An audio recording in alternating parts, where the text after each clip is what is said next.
Hello folks, how you doing? I've just finished watching the new film, the adaptation of the Stephen King novel Pet Sematary. Now, to clear things up to begin with, I've obviously heard of Pet Sematary. I didn't have a clue really what it was about beyond hearing the name and thinking it's about dead pets or something. You know what I mean? That sounds ridiculous, but I've never ever delved into what Pet Sematary was. I'm not really that into Stephen King. I mean, because from what I can see, it's none of it's particularly Lovecraft, except probably it. It was delving into other dimensions and stuff when it Pennywise came from another realm or whatever. But anyway, I'm waffling. Pet Sematary, I had no idea really. I just knew the name, knew it's Stephen King, and had my ideas of what it was probably about. But I've just watched it, the new version, 2019, and I liked it. I thought it was pretty good. You can't say it was Lovecraftian, really. Well, you can ever so slightly, because I wouldn't even be recording this otherwise. But there was, as the film's sort of progressing, I'm sitting there thinking you could look at this and think there's some Lovecraftian ish stuff going on, you know. So, but especially when the area of ground that, oh god, what am I talking about? Right, this family move into this country house in the middle of nowhere. The little girl discovers this burial ground for pets, a pet cemetery within like the forests, the woods behind their house.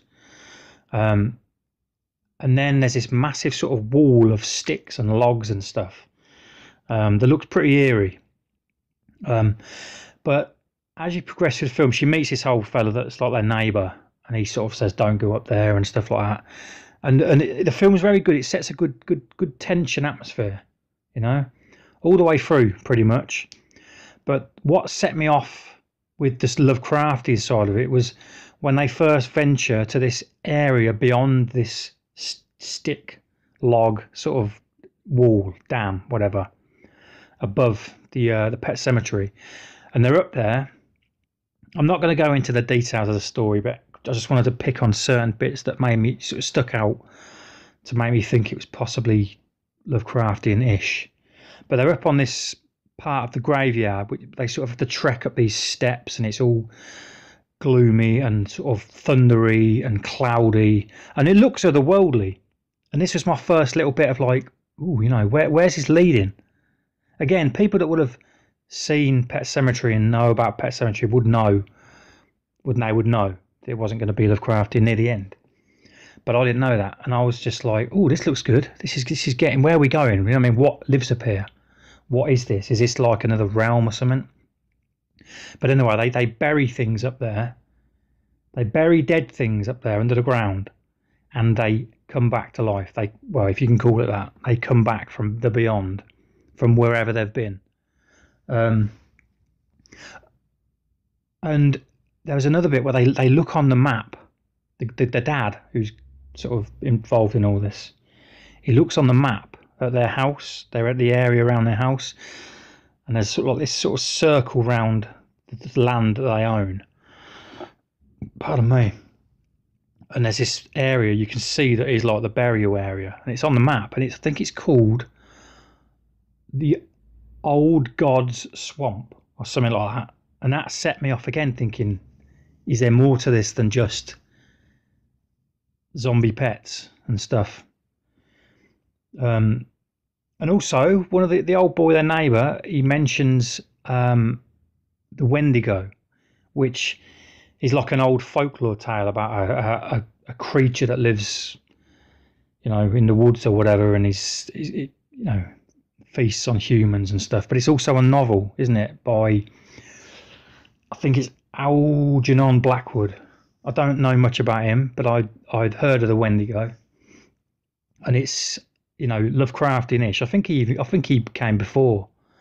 I think he came before Lovecraft. But he used to write them type of novels, you know. So there's another little thing hinting towards it.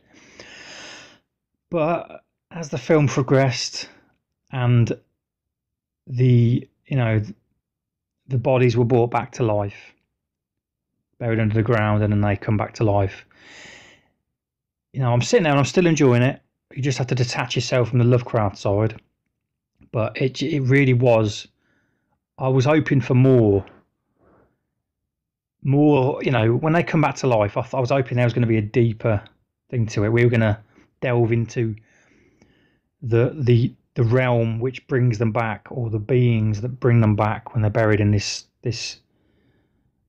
strange, creepy area of land. I was hoping there would be something deeper, you know, we'd find out what's behind it all. But we just got some dead people coming back to life and acting creepy. That was it. It's good from other aspects. I'll tell you now, there was a point in the film where I shed a couple of tears, I tell you. Real sad bit that really got me. And there was another couple of moments that really made me jump. There was one bit where I was expecting the old fella was standing next to a bed, and I'm not going to go into details about it, but I was expecting something pretty unpleasant to happen. I was just waiting for it, and I thought it's coming any sec. Didn't. It did something different, and it kind of made me. It was pretty good. It got me on the edge of my seat. But when it comes to the Lovecraft side, yeah, it was slightly delving into it. I felt early on, midway through, and then near the end, nothing Lovecraftian. But you know, fair enough. It's a decent film. So I recommend it. It's just not Lovecraftian, even though there was a few hints of the possibility. So yeah, I can recommend it. And if you want to go and check it out, I think you should. But don't get your hopes up. You might get like me, you might start thinking, here we go. But no, you don't. Anyway, I'll leave it there, I think. I'm not going to make it too long. I just wanted to air my views on it and let anyone that wants to listen to it know about it. Anyway, cheerio for now. Bye-bye.